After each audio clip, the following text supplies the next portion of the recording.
তো দেখো পানটা পরিষ্কার করে ধুয়ে নিয়ে এসেছি। ছোটোবেলায় দিদা যখন পান খেতে তখন দেখতাম এখানে একটুখানি এরকম করে ফেলে দিত, জানি না কেন কী কারণ, তো পানের ডগাটা এরকম করে ফেলতো, না জেনেই করলাম। আর পান খেতে তো চুন বেশি লাগে না, সামান্য একটু দিতে হয়, আর মুখ পুড়ে যায়। এই যে দেখো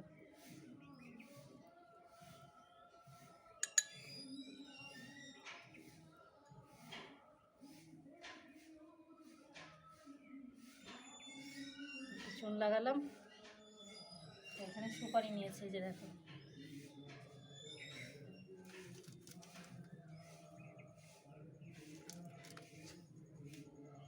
তোমার একদম পান রেডি, চুন সুপারি দিয়ে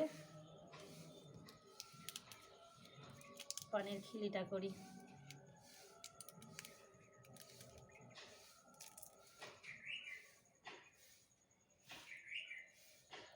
আর দিদাদের দেখতাম পান খেলে কেন জানি না প্রণাম করতো।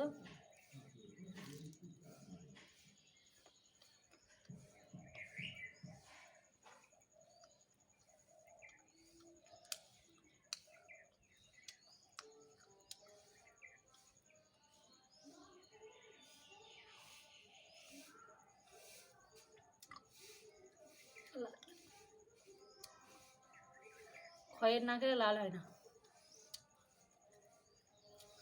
একটু যদি খয়ের দেওয়া হতো।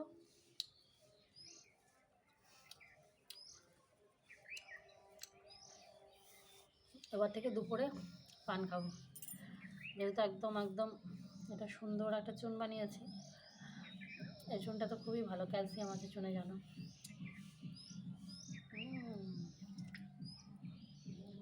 আমাদের বাড়িতে যারা আসবে তোমাদেরও এরকম আমার হাতে তৈরি চুন দিয়ে, ঘরের গাছের পান আছে,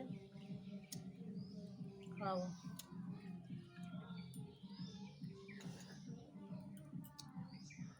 আগেকার দিনে এরকম টিভি ফোন এসব তো কিছু ছিল না,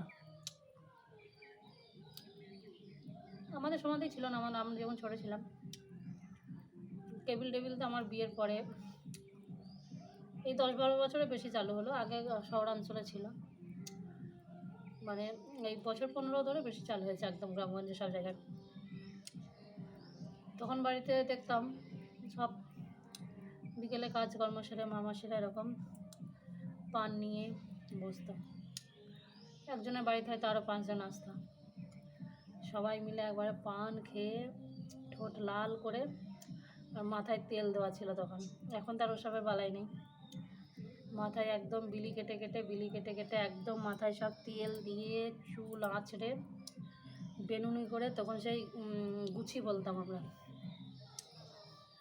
গুছি বা কার, সেই সব দিয়ে চুল বেঁধে একদম এখানে সুন্দর করে একটা খোপা করতাম, এরকম দাওয়ায় সব বসে গাল গল্প।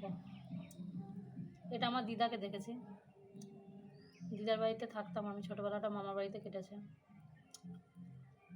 খুব ভালো লাগতো। আর আমার দিদা হচ্ছে টুকটুকে ফর্সা, পান খেতে তো মনে হতো লাল লিপস্টিক দিয়েছে, এত সুন্দর লাগতো দেখতে, খুব ভালো লাগতো সেই দিনগুলো। হঠাৎ মনে পড়লো নিজে পান খাচ্ছি দেখে, তবে আজকে যেন একটু আলাদাই, একাই খাচ্ছি পান। তোমার দাদাভাই থাকলে খেত, কিন্তু ও নেই। চলো ভিডিওটা এখানে শেষ করলাম, কেমন হয়েছে অবশ্যই কিন্তু কমেন্ট করে জানিও, আর এরকম তোমরাও বানিও, এটা খাওয়া খুব ভালো।